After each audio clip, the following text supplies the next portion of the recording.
Kaixo eta ongi etorriak saio berri batera, gaur uztailak 29 asteartea bi elkarrizketa izango ditugu. Lehendabiziko elkarrizketan hemen Miren eta Maitena izango ditugu. Astizeko herrian kokatuta dauden Mendukilloko leizeak 20 urte betetzen dituzte aurten eta ibilbidea kontatzera etorriko dira. Eta beste alde batetik, Ekai eta Iker izango ditugu. Ekai eta Iker guri bortz taldeko kideak dira eta talde hau duela urtebete sortu zen. Eta honen inguruan hitz egitera datoz. Baina bi elkarrizketa hauekin hasi baino lehen goazen gure betiko edukia ikustera.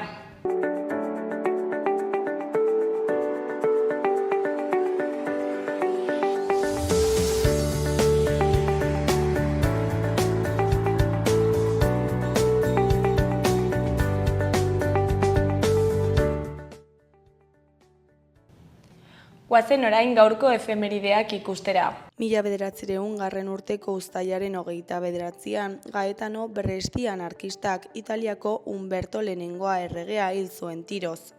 Ideia sozialisten edatzea aktiboki borrokatu zuen geroz eta industrialagoa zen Italian. 2 urte lehenago, Milanen gariaren prezioaren eta zenbait zergaren igoeraren aurka protesta baketsuan ari ziren langileen aurka egindako sarraskiaren arduraduna publikoki zoriontzeagatik, zorionak erret-etxea defendatzeagatik eta saritzeagatik mendekatu zuela esan zuen Brestik. Egun berean baina 1950ean, Nogunriko sarraskia amaitu zuen Korean AEBek.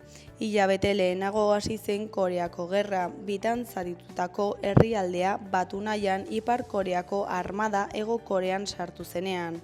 Ipar Korearrek indarrak sorpresaz harrapatuta Hego Koreako eta AEBetako armadak hegoaldera egin zuten, baita errefuxiatu kopuru handiak ere.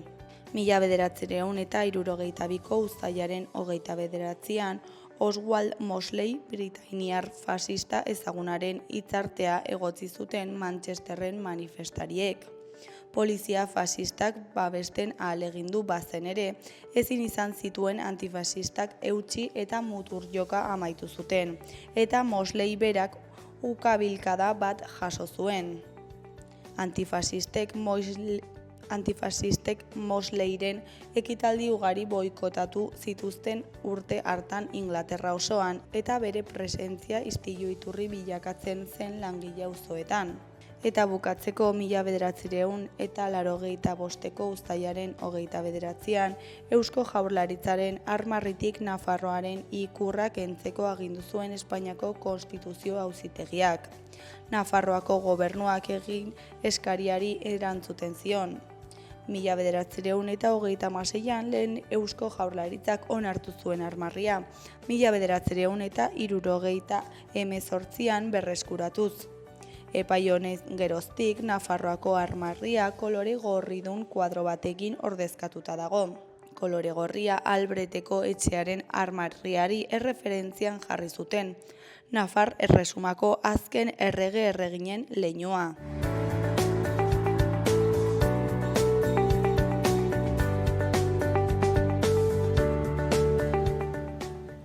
Ikus dezagun gaurko egunkarien azalek zer dioten. Diario de Noticias egunkarian horrela dio lerroburu nagusiak.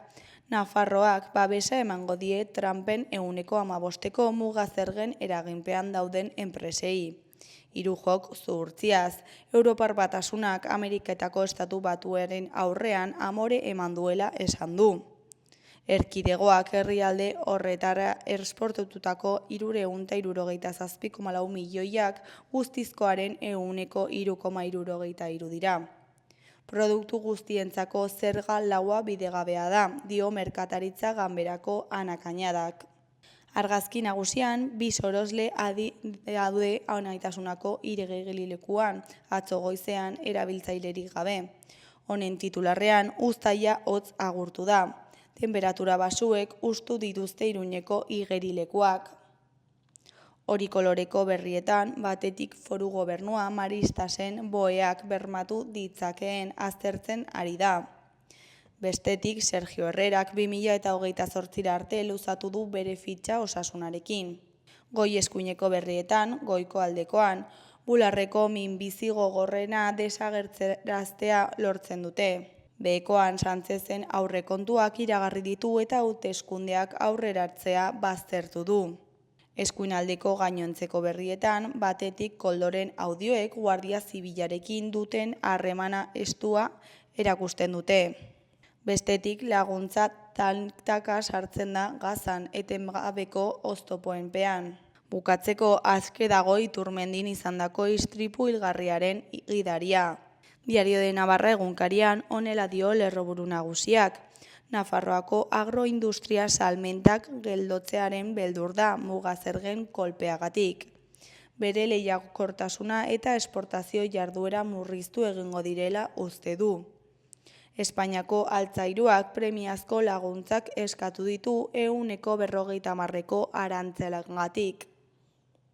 Argazki nagusian Fernando Lekanda, Rafael Martínez Monge, Carmele Valencia eta Borja Ruiz Fernández de Córdoba ikertzaileak ditugu. Honen lerroburuan hau irakur dezakegu, argia bularreko minbiziaren aurrean. Tumore eraskorrena geldiarazteko molekula bat ikertzen ari da Nafarroako Unibertsitateko zima. Eskuineko zutabean 3 berri ditugu. Alde batetik jaso ikastola zaharrak polizia izango du eguneko 24 orduetan. Beste alde batetik Nafarroak oraindik ezin du alokairuaren prezioa kontrolatu. Jarraian 2026rako aurrekontuak aurkeztuko dituela berretsi du Sánchezek. Goiko aldera bagoaz beste 3 albiste aurkituko ditugu. Batetik tutera, festa etxekoentzat geratzen da. Bestetik Helbetiak anaitasuna utzi du 16 urteren ondoren. Amaitzeko Sergio Herrerak kontratua luzatu eta hobetu egin du. Gara egunkarian honen titularrean Europako batzordeak egonkortasunerako deia egin du AEBekiko itunaren defentsan. Merkataritzako komisarioaren esanetan karga onargarria da. Sindikatuen konfederazioak enpleguan duen eraginaz ohartarazi du. Argazki nagusian sute bat ikus dezakegu. Honen lerroburuan sugarrak Europako hego-ekialdea kiskaltzen ari da. Temperatura 45 graduren bueltan kokatu duen bero bolada erregai ezin hobea izaten ari da Europako hego-ekialdeko zenbait herrialdeetan pairatzen ari diren sute larrientzat. Bulgarian, Grezian eta Turkian esate baterako sulamek milaka hektarea kiskali dituzte, nahiz eta 100 kasu hiltzaileek eta boluntariok haien kontra lanean diharduten. Erdiko berrian labek 204 gatazka aktibatu zituen joan den ikasturtean. Eskuineko aldean dauden albisteetan batetik Estebanek integrista deitu dio EH Bilduri eta herrialdeari eraso egitea egotzi dio. Bestetik Sánchezek esan du aurrekontuak aurkeztuko dituela eta legegintzaldiak 4 urte iraungo duela. Jarraian 25.000 lagunek baino gehiagok eman zioten atortxuri merezi zuen agurra. Azkenik, Kames Budairrek Zisjordaniatik defendatzen du bere tesia EH-un. Berria egunkariaren titular nagusian, kezka eragin du Europan, Europar Batasunak eta AEBek egin duten akordio ekonomikoak. Maros Sefcovic merkataritza komisarioaren arabera, Europako Batasunak kalte handiago egotzi du 115% mugazerga orokorra onartuta. Frantziako gobernuak altzairuaren arloak eta Alemaniako Industria Federazioak kritikatu dute ituna, besteak beste. Argazki nagusian urrats kolektiboak pastoralaren estrainaldiko une bat Barkosen.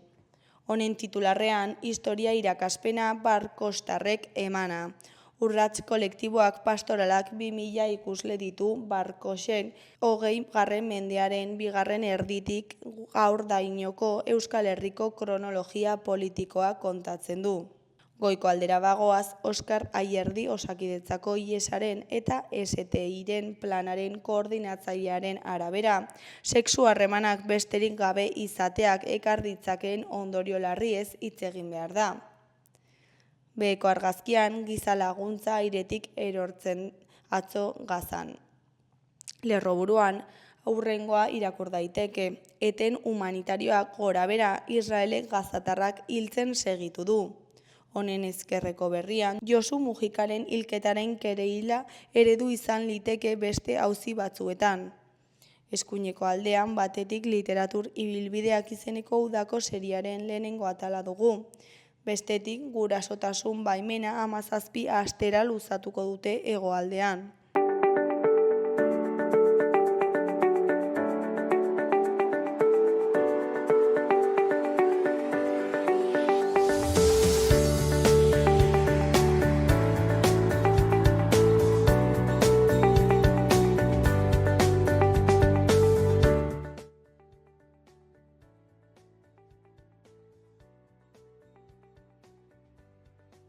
Kaixo, lehen esan dugun bezala, orain Miren eta Maitenarekin gaude. Kaixo, bikote, zer moduz?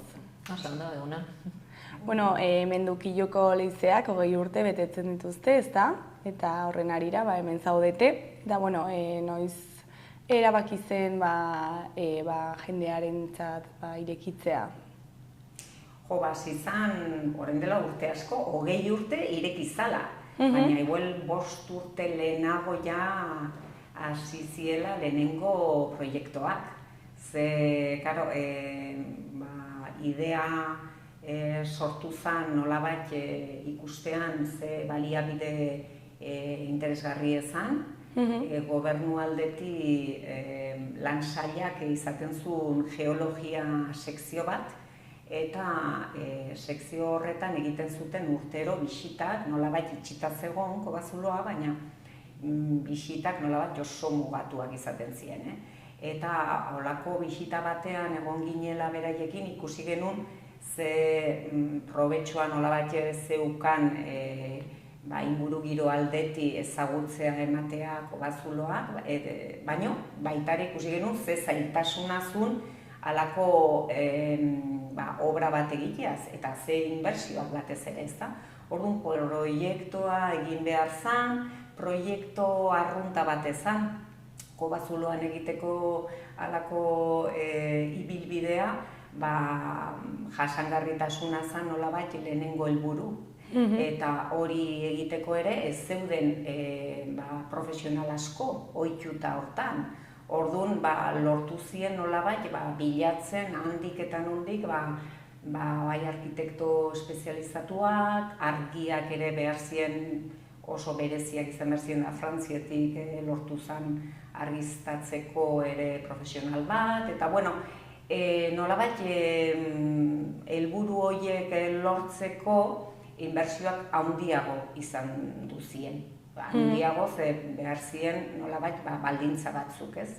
Eta horregatik urteak ere kostatu zen laguntzak lortzea, obrak burutzea, eta azkenek 2015 uztailak 22an ireki izan denontzat, ez? Ze, klaro, egokitu behar zen Kobazulo guztia, baina ere natura errespetatu. Hori helburu nagusiena hori izan, eta ikusi zien hainbat adibide, eta ikusten ziren adibideak ez ziren bat ere onak. Ze Kobazulo askotan, batez ere Andaluzia, Mediterraneo aldean daudela asko eta oso famatuak dienak eta urte asko daramatela egokituak, urteaitan egin ziren bezala, askotan porlana sartzen zen, aszensorea jartzen ziren, irekitzen zen Kobazuloa nolabait kontu gutxikin eta milaka eta milaka bisitari kontrolik gabe askotan. Eta gu hasieratik garbi geneukana zen, kontrolak jarri behar ziela, ze jendea sartzen danean hor atxak bakarrik min bat egiten du, argiak min bat egiten dute, dana baloratu behar zen.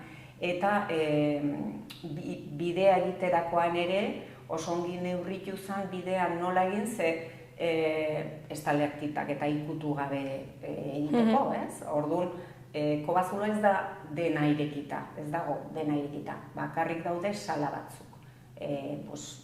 Ahal direna bisitatu, beste batzuk bakarrik espeleologiarekin egin daitezke, eta die asko zailago, eta horregatik ez ziren ireki. Eta ascensorea komentatu duzula, ezakit egokitua dagoen mundu guztiarentzat kobazuloa? Bueno, momentu honetan eskailera bera, eskailera gora ibili behar da, orduan guk esaten dugu, 3. pisu batea oinezio daiteken edozeinek egin dezakela bisita. Denak ezin duen bisita hori, orduan azkeneko urte hauetan daukeu bisita virtual bat, eta aurreko 300 graduko horietakoakin, orduan sartu ezin dunak horrekin ikusten du bisitan zehar ikusten deuna, gehi gainontzeko guztie. Bueno, aukera bat da. Bai, aukera polite da, eta gero gorrantzakore bai daukeu itzulpena inda, zeinu hizkuntzea, eta hortiken aurrea aldeun egiten deu, bai, alik eta hobekien. Betire azkenen frenten daukezuna egokitzezea, orduan ezin balin badu ikusi, ez, eskutan beti daukeu materiala, beraiek ikutu alizateko, sentitu alizateko, eta geroko importantena da, obra ondo inda, esan du bezala maiteneke ondare, maitena barkatu, entzutea, ikustea, sentitzea, gu gauza pilo bat kontatzen ditu, baina importantena ingurunea sentitzea, hortiken aurrea zaindu alizateko. Bai. Eta hasiera horretan, ze oinarrirekin edo ze helbururekin ireki ziren?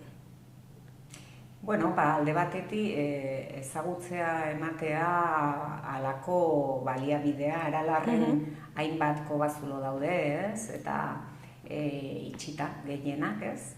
Eta da nolabait beste kontinente bat, ez? 5. kontinentea kontatzen zen, ez? Bere garaian nolabait ez dana normalean ezagutzen, eta dauden nolabait barruan dauzkan fauna ere ez dugu ezagutzen, eta hainbat gauz.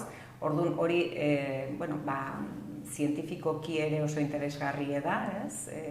Eta batez ere, errespetuarekin inguru giroa ezagutzea, sensibilizatzea ze inportantzie duen ere gainean egiten deguna ibiltzen garenean urarekin egiten dugun guzia, gero azpian ikusten degula ere, eta hainbat gauz, beraiek kontatzen dituzten. Azkenen, mendie erabat zulatu da, 1000 kobazulo baino gehiago ezagutzen die aralarren, bat bisitatuta nola bat ikusiarazi jendei nola ibili behar dan gainontzeko guztitan, ibili daiteken edo ez, orde bai arazo bat dao, ez? Edo zein moduta sartzea horrelako leku batea, ez da egoki, nola bat ulertu arazi. Eta geho, ingurunean zakora importantea da, ze azkeneko urten adibidez, 23.000 bisitari baino gehiago izan ditugu, horrek de bai ingurunea ezagutzen du, gure baliabidea, gehi ingurun dauden guztik, artisauak, ekoizlek, azkenen da nola bateko bultzada bat, bailarantzako. Eta segun nolakoa den kanpoko partea, eragiten du barrukoa nolakoa den? Bai, nik beti esateiet, behintzat txikitxoi eskolakin etortzen dienen, kanpon daukiun baso zoragarri hoi ez bagenu izango, kobazuloa igual ez zela politia izango. Azkenen dena lotuta dago eta gure esku dago ingurunea dan bezala mantentzea. Kanpon eraiki, kanpon kontaminatu, barrukalden antzemango deu, barrun daun bizi guzti hortan antzemango da, eta azkenen gure burun bakarriken pentsatuta, etxea etorriko zaigun ur horretan ere, hasik dena lotuta. Eta hasiera horretan, nork bultzatu zuen irekira hau, edo nortzuk? Hor oso importantea izan duzan, da gaina da adibide eredu bat nik uste, egin zana proiektu honekin, ze hor bateratu ziren Larraunda Lekunberriko udalak, Astizko kontzejua, jabetasuna Astizek daukalako, eta Partzuergoa, Plazaola Partzuergoa, eta lauen artean soziedade bat, soziedade mugatu bat egin zen, kudeaketa lortzeko, ezta? Bere garaian obrak eta hasiera batean egiteko esaten dizuen bezala, inbertsio guzti horiek egiteko, diru laguntzak eta eskatu behar ziren ere, eta ikusi izan modu hoberena, eta batez ere urte guztitan nolabait indarre ekonomikoa Lekunberri eta Larraunek jarri dute, horre izan dute nolabait sustatzeko eta jarraitzen dute, ze horre badago prestamo handi bat eskatu zana, naiz eta diru laguntzak egon, eta horrekin jarraitzen da. Eta nolabait erabaki hori ere izendu zen jasangarritasun proiektu hortan gendelako. Ze askoz merkego egin zaiteken inbertsioa, diru gutxiagorekin, baina erabaki izan nolabait, naiz eta diru gehiago izen, kondizio honetan egin halako obra eta mantenimendua nolabait hurrengo urterako ere babestu. Osa, egiten bazen ongi egin behar zen. Hori da. Eta, nolakoak izan dira 20 urte hauek? Zer nolako bilakaera izan du?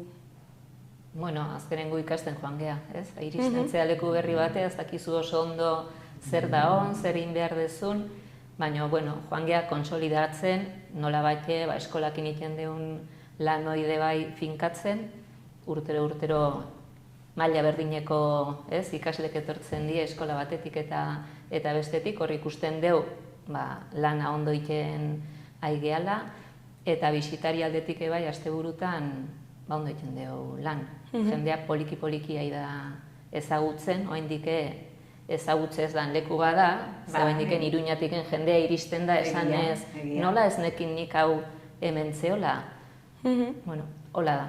Baina, promozioa ez da erresa, baina gurea da, bate kontatu bestei eta iristea. Eskolak bai baten direla bizita egitera? Bai, ikasturten zehar ikaslekin ibiltzen geha, txikitxotatik batxiler edo unibertsitateko taldek ere etortzen zaizkiu eta egiten ditu ekintza desberdinek beraiekin. Bisita arrunta erosoa da beraientzako, ordu terdi baten ingurunea oso ondo ezautzeko aukera ematen die, baina gero lehen gizaki bisitak egiten ditu, jolasan bitarteko bisitak egiten ditu, ekosistema landu nahi duen antzako, moldatzen dugu bisita, edo uren zikloa ezagutu nahi duen antzako, sakonagoan, eskatzen duenea azkenen moldatzen geha. Eta gero, biziteta zabarte ere egin duzue hainbat ekitaldi hor barruan, ez? Bai, gero urtero beti saiatu geha, zerbait beresi egiten, etortzen dan hori, nolabait berriro bueltan etortzeko. Etortzen dala jendea, zer berezien gabere bai, bueltan. Zer dago jende asko lagunek etortzen zaizkila bisitan, edo familiarrak, eta behin eta berriro sartzen dielako eta ez diaspertzen, ze normal. Egunero da leku desberdin bat. Orduan, urtero ekintza desberdinekin ditu, abes batzak abestu duen, antzerkin bat indeu, liburu aurkezpenak indie, askotan jendeak eskatzen dizu, eszenatoki politia dalako ere bai gauze desberdinek iteko, eta aurten berriz, 20 urte diela irekita horrekin lotuta, hilabetero saiatu behar zerbait berezi egiten. Ez izateko gauz bat, baizik eta segidako zerbait. Eta barruan badago hor espazio hain handia? Bai, espazio falta ez daukeo. Plataformak berez daude eraikita, 50 pertsona sartzeko momentu honetan ez geha inbeste sartzen, bisita ez dalako erosoa, 50 pertsonakin ez gutzat eta ez etortzen zean antzat, 30ekin sartzen geha, baina espazioa nahikoa daukeo. Eta proiektu? Eta dauke... Bai, moldatu behar da igual kontzertu. Entzuteko modu eta leku egokie da, bai. Eta proiektu honekin hasi baino lehen, nolakoak ziren leizeak? Zer egiten zen bertan? Eske lehenengo aldi esartu ginela, horatzen naiz, bere zailtasunekin. Zan sarrera espelogioko sarrera bat, eta nolabait zulo batetik jatsi behar zinen, metro batzuk, zinzilikatu, eta gero arrastakan, sala bakoitza ikusten zenun nolabait zulo txikitetik, esan nahi dut halakoa zan, eta zulo hori, nolabait saltatu behar zan zulo hori, hori izendu zen adibidez, lehenengo erronka. Nola demonio hori egin zaiteken, da hor daude eskeilera famatu horiek, bi pixu eskeileraz, ez, gutxi gora bera, hori... Bueno, 108 eskalo, hori edera eta hori da, bai. orduan, eta, bueno, pues, nolabait, zailtasunak handiak ziren, alde hortatik. Esaten nizuen aldibidea zen, ze ikusi genuen, beste hainbat tokitan egiten zuten olakotan, ascensoreak. Baina ascensorea egiteko hautsi egin behar zenun. Haustea, garbi geneukan ezin zaitekela hautsi. Orduan, bueno, beste aukerak izan duzien pasarela metalika batzuk, eta egin ziren espreski, nolabait, zegon tokira moldatu. Eta hola lan handia izan duzan, ze oso ongi adaptatuta dago bere egoera, eta berak zeuzkan nolabait tokitara, ez da. Eta holaxe, 200 persona pasatu dieia, komentatzen zuenean 200.000 hori da, urteetan, orduan... Ez da gutxi. Bai, ez da gutxi, indan lana hori ingurugu aldetik lortu dutena, ze beraiek gaina transmisioa egiten dutenean ere, bizitzen dute modu baten, zoragarria dela egia esan, bisita, oso gomendagarria. Eta aipatu duzue, itxita zeudela leizeak, ez? Ez dakit arriskutsua zelako edo zergatik zeuden itxiak? Nik beti entzun izan dut gehien bat espolioangatik, ez? Azkenen jende asko iristen zan, gaur egun pentsatu nahi dut ez? Jende asko iristen zan, nuntze hon jakin gabe, ez? Beti edozein lekutazoa zela, oroigarri bat eraman nahi duzu etxea, gaur egun, ez? Ematen duzu imana, nola baite, baina momentu hortan, leku hortan, estalaktita pusketa edo estalagmita, edo material atera nahi dut ez dakit zer eiteko, orduan bai urte askotan egon duela, erabat itxita. Sarrera ikaragarri edu, kobak oso ondo arnasten du, baina urte pilo batez egon da paretakin itxita, azkenen itxota, animalik ezin sartu, tokatzen zan bezala, orduan emandako pausoa garrantzitsue da, kobantzako behantzako, leizea berriro arnasten nahi da, berta etorri berduen animalik sartzen die, eta horrei lotuta, gu daukeu aukera, erosore ingurunea zautzeko, baina leizek behartzun obra bada, nola batez. Sarrerako atea ere miren, egin zanean, adibidez, egin zan, egokitu zan, normalen izaten die vertikalak, izten diren burnizko ate horiek, eta egin zan horizontala, nolabait xaguxarrak sartzeko.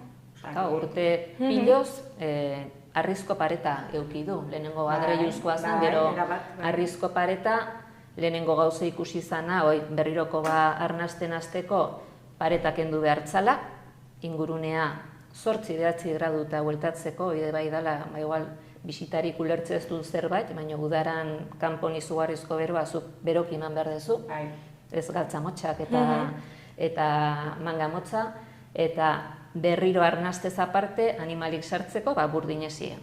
Obrakin hasi aurretik, bidea jarri aurretik, argiztapena jarri aurretik, intzana da burdinezi berezi bat jarri. Atentzioa deitzen dula iristen zeanen, barrote etzana ditulako ferra xaguxar haundintzako. Eta itxiera horren eragina nabaritzen duzue orain ere? Nik egizaten nahi balin badezu, oain nik ikusten dut hobe, ni lanen hasi nitzenen baino. Oain dago bizirik, urtan eta hor dago, dizdira ikusten da, bai. Esan nahi, estalaktitetan ere, edo estalagmita ezakit zein den. Estalaktita, altita eta estalagmita. Horretan ere, urteen eragina nabaritzen da, ez dakit itxiera horren eragina ikusten den. Baina da oso motela aldaketa.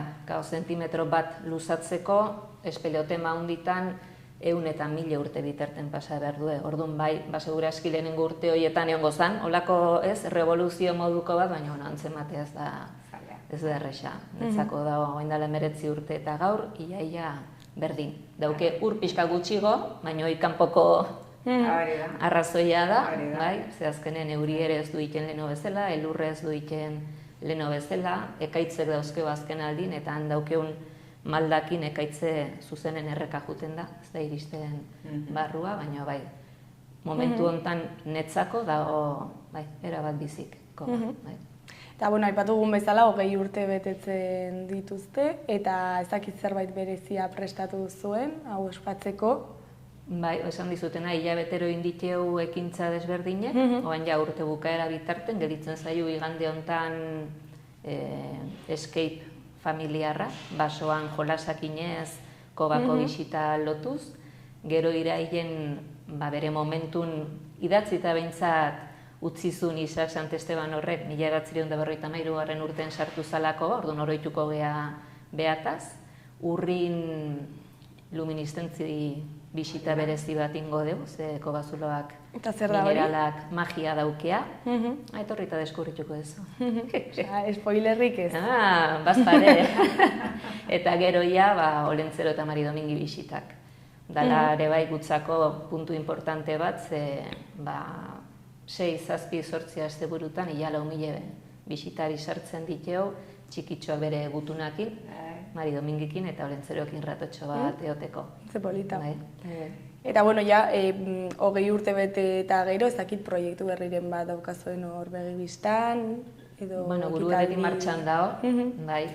Hor egin die ere, azkeneko urtean argiztapena berritu eginda, 20 urte ondoren, LED sistema eta efizientzia gehiago lortzeko ere, eta dudik gabe argiztapena nabaritzen dela bisitan, izugarri, berak komentatzen zidan lehen, jendeak nola nabaritzen duen, iaztik onutza, aldaketa handiez, askoz hobe ikusten da, eta beste puntu bereziak ikusten die ere, enfokatzen die, eta hori zendu da azkeneko obra importantea, eta guain dago ere martxan beste obra bat hasiko dela urte honen bukaerarako pentsatzen dugu, da eraikin daukagun etxea, nolabait harrera etxean egin behar dan obra bat ere, nolabait berritzeko musealizazio bat egingo da ere, eta hori martxan dago,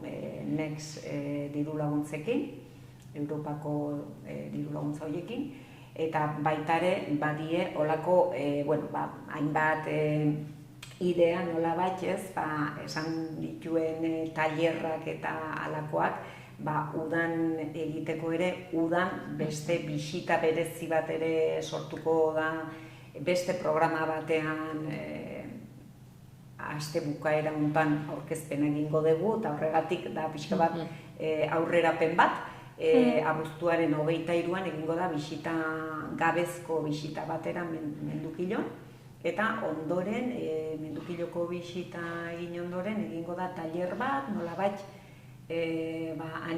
gabezko animalien inguruan.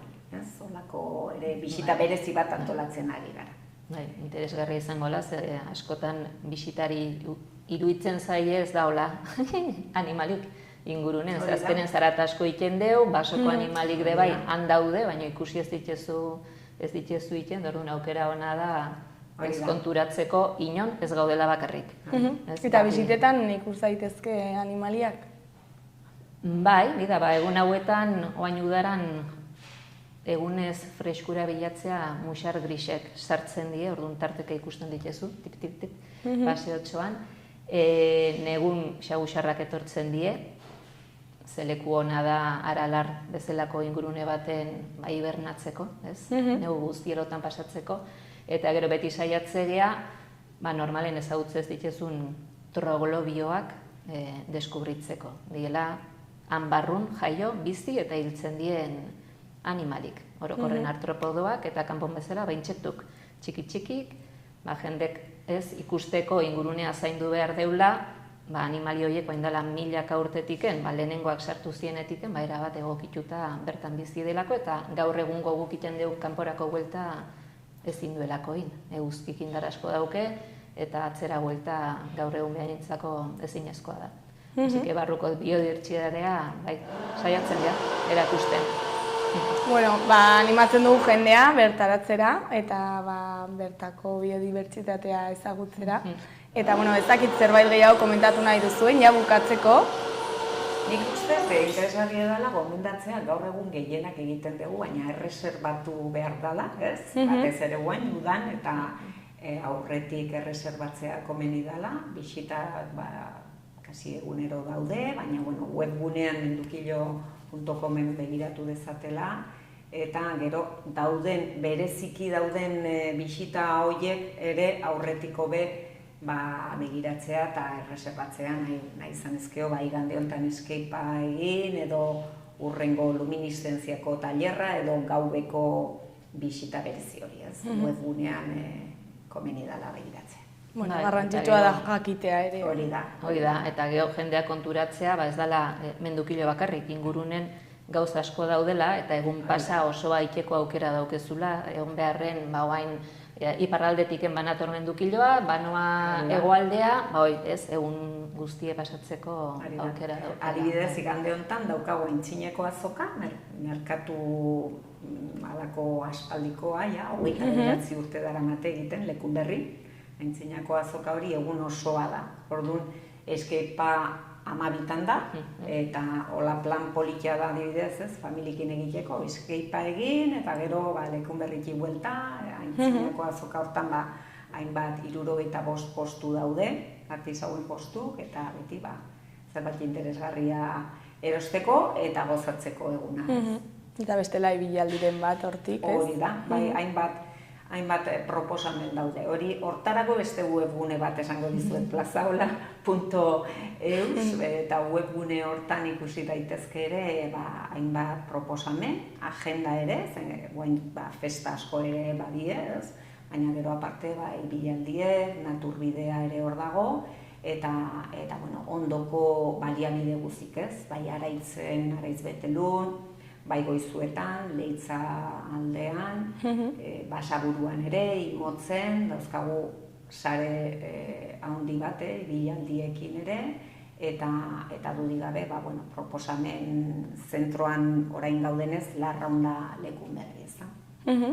Primeran, zuei eskerrak eman, geratzen zaigu, eta eskerrik asko hain ondo azaltzeagatik, eta jende animatzen den bertaratzera. Eskerrik asko zuei.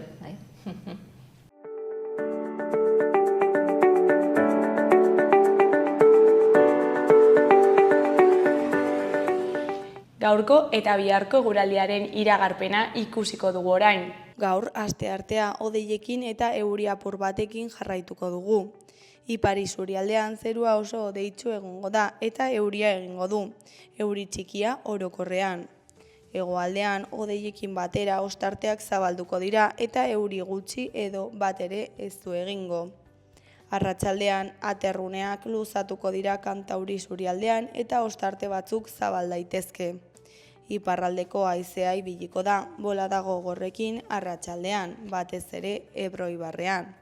Temperatura maksimoetan ez da gorabehera handirik espero.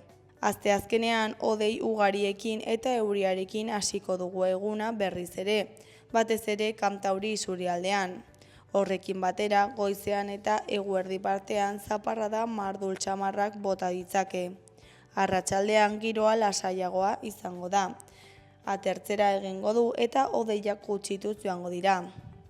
Hegoaldean euri gutxi espero da eta hodeitza ere saretuago agertuko da, ostarte zabalekin arratsaldean.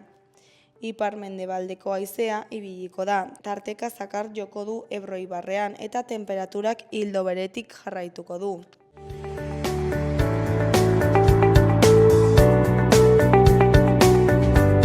Kaixo, orain lehen esan dugun bezala Iker eta Ekaiekin gaude. Kaixo, zer moduz? Apa, ongi. Ongi. Guri 5 taldeko kideak zarete, ezta? Eta kontatu iguzu pixkat non sortu zen taldea, zergatik, nola izan ziren lehenengo momentu horiek? Dena sortu zen gu alaitz esztenikoko ikasleak izan gara, eta han musika da egiten genuen ia guztia, eta abesti ezberdinak egiten sortu zen taldea. Lagunak zineten institutoan eta gintzen duten talde bat. Eta hori gutxi gorabehera noiz izan zen? Aurreko urtean. Lehenengo bat txillergoa egin genuen eta hor apirilean izan genuen sortu genuen proiektua. Eta hori, zongi. Eta nola izan da urte bete hau, nolako izan da bilakaera? Nahiko movido, no? Osea, izan ditugu kontzertu... Bai, osea, da urte bat, eta hasi berria den talde bat izateko nahiko ongi ibili gara kontzertuekin, eta egia esan, daramagu denbora gutxi eta nahiko gozatzen ditu. Eta eszenatoki batera igo zineten lehenengo aldi hori, nola izan zen? Kuriosoa, niko goan dut, hori, proiektua jaio zela kontzertu horren bitartez, nik goan dut, gu gara lau taldean, Izar, Egoi eta ni Iker. Orduan, hori orain, baina hasiera batean ginen denak Alaitz institutukoak, eta atera zen Izarrek zeukan talde bat lehenagotik eta esan zioten kontzertu bat egiteko, baina talde horrekin ja zegoenez, esan zuen ezin dut jo talde horrekin, baina egin dezaket beste taldetxo bat, eta horren hortik jaio zen. Eta orduan Burlatako gaztetxean eman genuen lehenengo kontzertua. Eta harrera zer moduz joan zen? Oso ongi. Niko goan dut lehenengo gu izan ginela, eta gero, no? Eta gero ezpika. Bigarrenak. Bigarrenak, bale. Lehenengo bezu galtzen dugu jozuen. Txapardo. Baina, Txapardo ikun rodea. Eta gero ezpika taldeak. Eta niko galtzen lehenengo kontzertua ongi, nahiko punkarradak jo genituen, egia esan. Oraingo repertoarekin konparatuta da nahiko desberdina. Baina oso divertigarri, niko bandut oso ongi. Eta estilo aldetik aldaketa izan duzu, aipatu duzu zerritze joera hartu duzuen orain. Eta oso nabaria, uste dut, ere bai, orain gu gustoko ditugun kantak edo kanta gehiago ditzen ditugula, eta talde ezberdinetako kanta, edo Extremo Duro, edo ez dakit Berri Txarrak, eta horrelako taldeak jotzen ditugu. Kontzertu horretan jo genuen Eskorbuto, Lehendakariz Muertos, eta horrela. Bai, egia da kontzertu horretako genunka nahiko argi zen olako publikoa gomar zen. Orduan, orain ikusita genuen publiko horrentzat sortua den repertorio bat.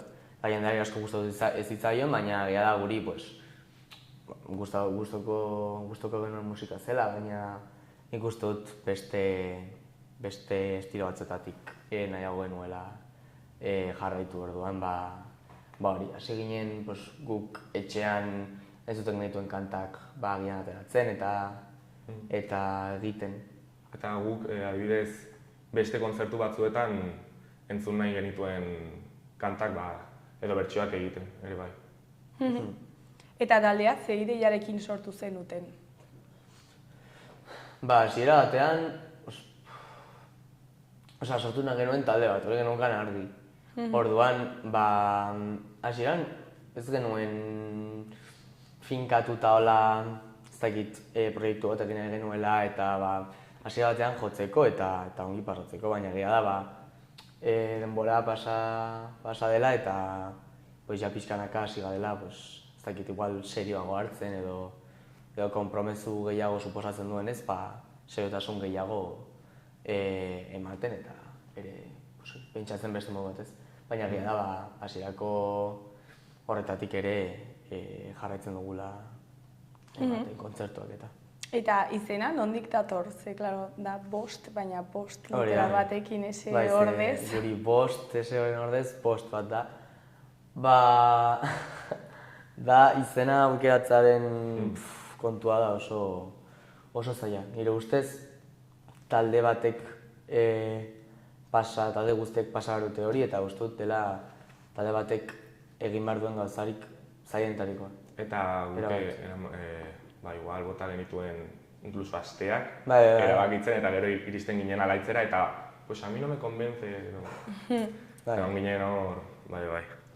Azkenean beti zurekin egon behar den zerbait da, ez? Gure irudia da azkenean orduan. Gustatu behar zego. Eta esan nahiren bat dauka? Nik uste dut, iritsi zen, igual ez desesperazioa, baina iritsi zen momentu bat, non, ez genekien nondik tira, eta gainaz genuen estilo finkatu bat, orduan, esan genuen, guri bost, eta ez dakit nondik atera zen, zoden bi Elizondar batzen dute gure kurtsoan, eta beti zeuden, guri bortz. Eta ez dakit, egun horietako batean geratzen ginela izena finkatzeko bateratzen, eta gustatu ditzaigun. Edo behintzat ez zitzaion inori bat ere gustatu, esan genuen hori. Eta gero igual gure musika gehiago definitzen du, eta igual, no? Edo ez? Bai, izan daiteke. Ez duen ez da ere... ez denez ezer hilotzen, eta ez duen ez inolako esan eta hasten dentalik. Talde askok daukate haien taldearen izena, arrazoi superkomplexu eta guk jarri genion izen hori, beste bat jarri genion bezala. Ez dauka. Bitxea da ze lau izan da, ez? Bai, justo guri lau. hasiera batean ginen bost, baina azkenean lau bihurtu ginen, eta orain bosgarren batean bila gabiltza, ez dugu lauetan geratu nahi, nahi dugu teklau baten bila gabiltza. Eta besteen papera zein da taldean? Nik gitarra jotzen dut eta abesten dut, Ekaik basua jotzen du eta kantatzen du ere bai. Gero Izar gitarriolea da, Egoi bateria jotzen du. Eta abesten du ere bai. Eta abesten du ere bai, korak egiten ditu. Eta orain gabiltza teklista baten bila. Hemendik deialdiak. Hori da, Iruñerritik, teklatua dakien edo nor jotzen badu, hori. Eta denbora honetan, ez dakit hor anekdotillaren bat kontatzeko duzuen? Kuriosoa, ez dakit? Bai, niko goan dut debanjo genuenean. Goatzen dut, izan zela lehenengo aldian Nafarroatik kanpo jotzen genuen aldia. Orduan, Urduri eta zen gaztetxean, guk ez genuen ezagutzen herria. Nik behintzat ez, eta uste dut inork ez. Orduan, joan ginen debara, eta, montatu genituen gozak, egin genuen soinu froga, eta jendea nahiko jatorra hor, soinu teknikariak oso jatorrak, oso ongi.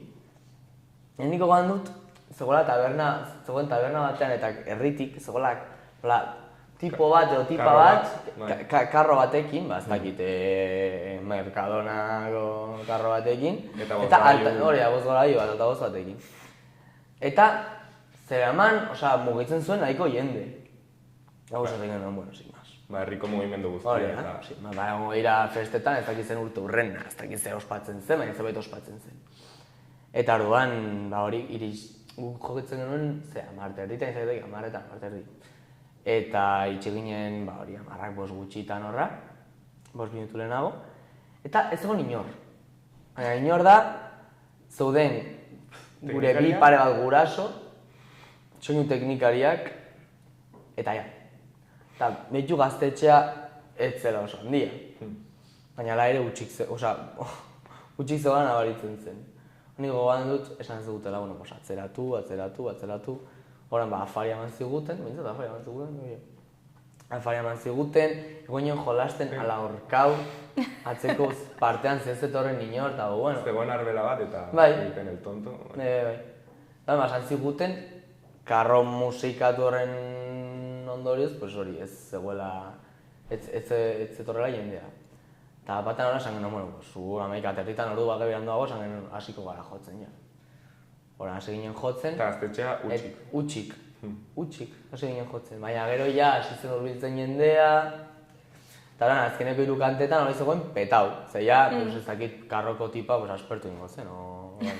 Orduan... Horrengoan jarri instrumentuak karro batean, eta jotzen kaletik. Eta guatzen du, gero jendea, ze gutxi jaun duzuen jotzen, eta pixka keixaka. Bueno, debako jendea nahiko jatorra, esan ziguten ongi zegoela zarata ez zen talde bat ikustea, hori. Eta zuek beti bertsioak abesten dituzue edo kanta propioak ere dituzue? Orain arte ditugu bi kanta propio, almenos grabatutak, baina gehiena bertsioak. Hala ere, hasi nahi gara, pixkanaka gure abestiak egiten ere bai. Eta gainera, hurrengo bolorako prestatu nahi dugu beste abesti bat. Bai. Ze bertsioak ni nago pixkan egatuta bertsioak jotzen. Eta zein da zoen edukia, zeren inguruan kantatu nahi duzue? Ez dakik guztari, eske... Segun. Adibidez taldean, igual talde batzuetan daude rolak finkatuta nor konposatzen duen, nork ez. Gure kasuan, edo nor konposatzen duen edo zer, mongi etorria da, eta guazen baitxatzera ze tono edo ze estilo eman aldiogun. Horregatik, gu konposatzen ditugun kantak dira estilo batekoak, zerbaiten inguruan eta beste bat eta gero, gu konposatzen dugun musika, guri gustoko zaigun musika da, eta guri ze gustatzen zaigu, rumba, salsa, roka, gustatzen zaigu denetarik, eta hori konposatzen dugu. Ensalada mixta bizka da. Bai, horregatik, eta daitezke, ez dakit, igual burua usten inguruan doan blues bat, edo maitasunaren inguruan doan, reggae edo rock bat, Eta atera dituzuen bi horiek, zeren inguruan hitz egiten dute eta ze estilo daukate? Lehenengoak, arazo hau, atera genuen lehenengoa, dela rock moduko bat, hola ez da oso heavy, hori da. Bai. Beste ensalada bat. Bai. Bitz egiten dugu modio baten inguruan, gaizki atera dena edo jabukatu dena, eta horren inguruan, hitz egiten du. Eta bigarrena izan zen nire logela, eta pixka kontatzen du, igual pertsona bat pasatu duen buruhauste bat, edo depresio bat, eta nola bere ikuspuntutik kontatzen du. Nola bizi duen eta nola bere buruan abotsak dituen oraindik, eta... Eta izena dator logelan pixka hor gertatzen diren mamuetaz. Eta hori ze estilo dauka? Hori, igual sailkatuko nuke soul moduko bat edo zerbait, igual jazeroagoa, soul moduko bat, bai. Eta zuen publikoa nola definituko zenukete? Bilakaera bat nabari izan duzu urte honetan, ez? Uste dut, hasieran igual burlatan adibidez izan zirela gazteagoak, baina egia da kontzertu bukaeretan hurbiltzen diren pertsonak gehienak direla pertsona helduak, eta itoitz jotzen dugunean, eta horrelako abeste jotzen ditugunean, azkenan ez dira jotzen, edo ez ditu taldeak ikusten horrelako kantua jotzen dituztenik, eta jendea le sorprende. Eta esan dugu, ze guai, itoitz jotzen edo... Bai, ze agian ez gaude ohituta igual, Iruñarretik Euskal Herri mailan gazteak diren gazte batzuk sortu duten talde batetik ez entzute agian rock heavy bat edo punk edo bagia da jotzen ditugun bertsioak direla agian guk gure etxean hori jaso ditugunak gure orduan bagia da agian jotzen badugu itoiz bat edo berritxarrak bat edo kentzazpi edo guk usteko dugun musika hori bazabaltzen badugu, egia da gazte askok gustoko dutela, baina ere helduek eskertzen dute edo agian esatu dute, ostras, harritzekoa da, zuen adineko jendeak hori jotzea. Bai. Horrela ere publikora zabaltzen zarete. Erabat. Eta ze plan dituzue orain, ezakit kontzerturen bat daukazuen hor begi biztan, proiektu berriren bat, ezakit? Bai. Hurrengo kontzertua ditugu Burlatan, Maseian, ez? Hori da. Jaietan, ez? Bai. Mendillorriko jaietan ere bai. 30ean, gero Antsoaingo jaietan, ez dakit noiz. 19ean, ez daiteke? Bai, 19ean. Eta gero San Fermin txiki. Bai, ostegunean. Eta San Fermin txiki non jotzen duzue? Ba, da oso galdera ona. Ba, ez dakit. Hori oraindik argitzeko dugu, baina... Oiaten zarete sobre la marcha. Bai. Nahiko chill. Presiorik ez, pixkanaka, eta oraindik irai arte. Eta gero beste proiektu garrantzitsu bat da, disko bat atera nahi dugula. Bai, denbora eta dirua lortzen dugunean. Saukazue hor begibistan, Bai, gure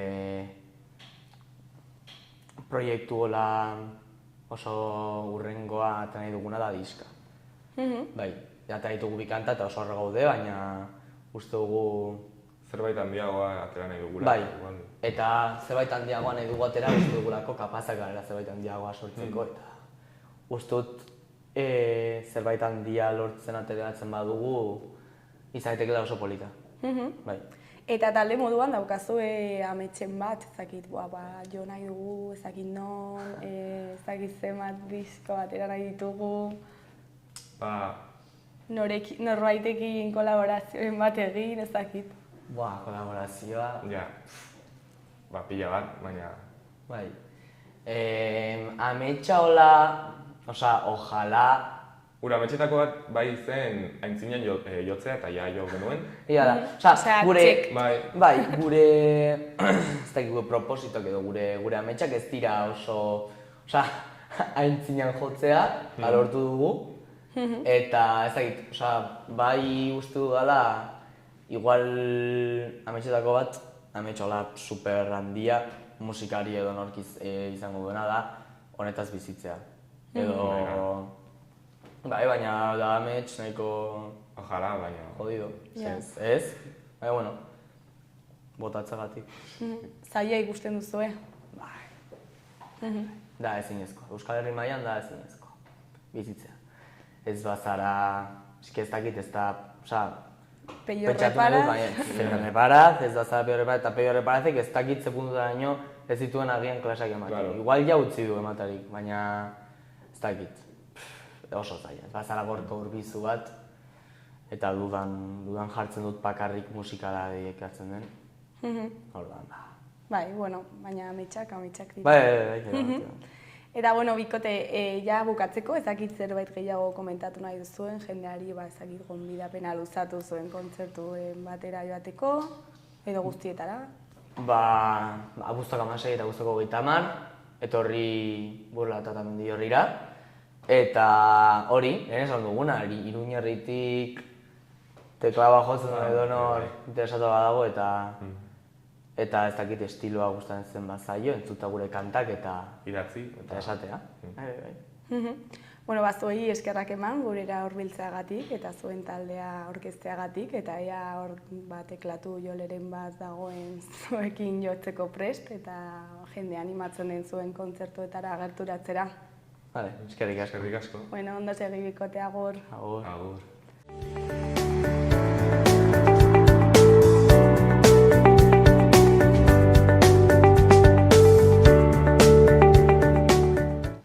Gaurkoz, hau izan da dena, bihar itzuliko gara eduki eta elkarrizketa berriekin. Mila esker zuen arretagatik, bihar arte, agur.